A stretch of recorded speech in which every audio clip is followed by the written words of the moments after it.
Better Portland. I'm Brooke Carlson. All right, pet owners, admit it. You let your dog give you a kiss every once in a while.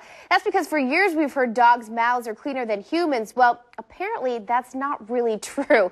With me now is Dr. Shay Hall with the Murray Hill Veterinary Clinic to talk about dogs' kisses and why it's not actually really that good for you or good for the pet, especially around Valentine's Day when we've got all kinds of chocolates and candies around.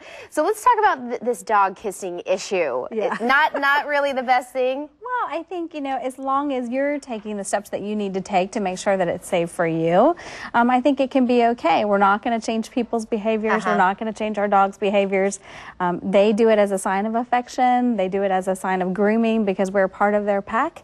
But if their mouths aren't very clean and if we're not preventing parasites for them, it can pose a risk for us. Okay, so we should introduce Morgan here. This is Morgan. Your dog, Yeah. Morgan. Now, what are some preventative measures that humans can take? So the thing that we recommend is that you have your dog on a monthly dewormer or heartworm preventative. Products like Sentinel and HeartGuard are the ones that we typically recommend. If you're doing that, you're going to be preventing parasites on a monthly basis. Okay. And that's going to help keep them healthy, which is most important, and then also help keep you healthy as well if they're giving you kisses in the face. Okay.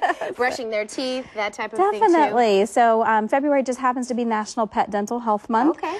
So we're talking about that a lot in our clinics, and really we'd love for you to be brushing their teeth on a daily basis. We know that's not going to work in everybody's lifestyle, but definitely getting them to the veterinarian a couple times a year to make sure that they're healthy and their mouth is healthy is a good way to prevent any dental disease. So. And just because you know where your dog has been, just use common sense. Exactly. If you know if they've been out in the yard or whatnot. Exactly, or grooming themselves. Right, exactly. That's another risk too. Use common sense in that matter. Now, with Valentine's Day coming up, chocolate is a big issue with, you want to keep your pets away from that. Now, explain that. So all candies are at risk just because of their high sugar content, and it's a food that your dogs are not typically used to, so it can be harmful to them.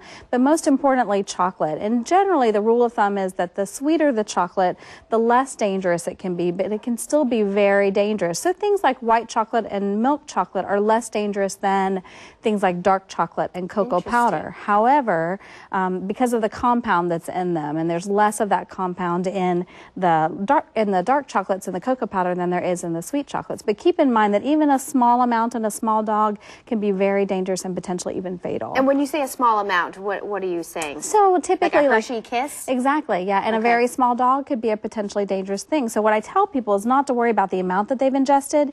If you think your dog's ingested any chocolate at all, contact your veterinarian and see if there's a problem. Okay, and then we come back to the kissing on the face. If you have a little chocolate on your face and you don't want them licking it off your face exactly, either. Yeah. I think a little bit of chocolate on your face probably isn't a big deal, but it's the amounts of chocolate. Okay, all right. Well, thank you so much for coming. Oh, you're welcome. Thanks for having us. Yeah. You did very well behaved. He's a star. Thank you. Thanks for watching. Don't go away. Better. We'll be right back.